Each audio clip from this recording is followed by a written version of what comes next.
নদিয়ার সীমান্তবর্তী এলাকা মলুয়াপাড়া পূর্বপাড়া এলাকা, সেখানকার সাধারণ মানুষের দাবি তারা ভারতবর্ষ থেকেও এখন ভারতবাসী নয়।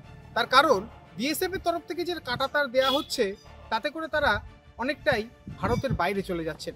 এর আগে তারা এই নিয়ে বহুবার রাজ্যের বিভিন্ন দপ্তরে গেছেন, তারা স্থানীয় বিডিও এবং প্রশাসনিক দপ্তরে ঘোরাফেরা করেছেন। আর এদিন তারা বিক্ষোভ দেখিয়েছেন। তার কারণ তারা জানাচ্ছেন তারা যদি এরকম কাঁটাতারের বাইরে চলে যান তাহলে তারা ভারতবাসী হিসাবে থেকেও তারা বাংলাদেশি। তারা মনে করছেন যে এই যে ভারতের যে নতুন করে সীমানা দেওয়ার কাজ শুরু করেছে বিএসএফ, সেখানে সাধারণ মানুষের সঙ্গে কোনো রকম কথাবার্তা বা আলোচনা না করেই তারা কাঁটাতার দেওয়া শুরু করেছে। তাদের দাবি বিএসএফ যেরকম ভাবে অন্যান্য জায়গায় পরিকল্পনা মাফিক করেন এখানেও করা উচিত, এবং তারপরে তাদেরকে কাঁটাতারের ভেতরে রেখে কাঁটাতারটা দিক, আর তাহলেই তারা ভারতবাসী হিসাবেও নিজেরা পরিগণিত হবে এবং তারা নিজেরা ভারতবাসী হিসাবে বলতে পারবে। দীর্ঘ বেশ কিছুদিন ধরে বা বেশ কয়েক বছর ধরে এই সমস্যা তাদের। ইতিমধ্যে তারা মুখ্যমন্ত্রীরও দ্বারস্থ হয়েছেন বা মুখ্যমন্ত্রীকেও জানিয়েছেন। তারা আশ্বাস রাখছে বা তারা মনে করছে যে মুখ্যমন্ত্রী তাদের এই যে আবেদন সেটাতে মঞ্জুর করবে। যদিও বিএসএফ এর পক্ষ থেকে এই বিষয়ে কোনো রকম প্রতিক্রিয়া পাওয়া যায়নি, তবে বিএসএফ এর কাছেও এদিনকে এলাকাবাসী গিয়েছিলেন কথা বলতে, যাতে কাঁটাতার ঠিকঠাকভাবে দেওয়া যায়।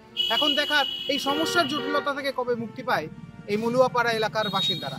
প্রতিবাদ সভা র্যালি করছেন কেন? আমরা চাইছি 2003 সাল থেকে যে আমরা তার কাটা বন্দী হয়ে আছি এখানে, এই জীবনযাত্রা স্বাভাবিক জীবনযাত্রা থেকে, স্বাভাবিক নাগরিক জীবনের থেকে আমরা অনেক দিক থেকে বঞ্চিত।